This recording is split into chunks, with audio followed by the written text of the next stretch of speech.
that today, the US relationship is both for strategic purposes and for economic purposes, in many ways, a very invaluable relationship for us. Now, where the US is concerned, I again accept the history. I think none of us are in denial, and he brings it out in quite graphically, but succinctly.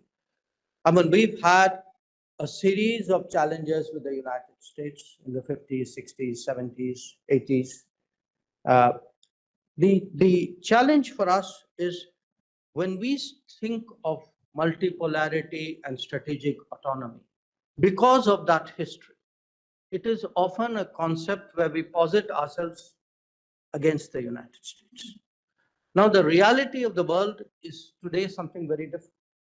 That if we look at where the pressures are, the primary sources of pressure, they're no longer the United States.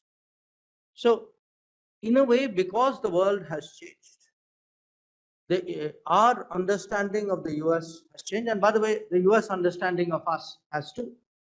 And therefore, I would actually argue that US is today indispensable for our multipolarity to go ahead. That if we need that decision-making space, that freedom, we need countries whose interest it is that we have those margins on our side. So, I would also say in some ways, and again, I think in a way, a lot of what Rajiv's apprehensions are based on history. I don't dispute the history, but I think today, when we look at the US, we must also understand, we are talking about convergences. I don't think anybody sober and sensible in policy making would say that, we have a congruence with the United States. The US by its very nature and India by its very nature will always have interests which will differ and diverge from those of the other partners.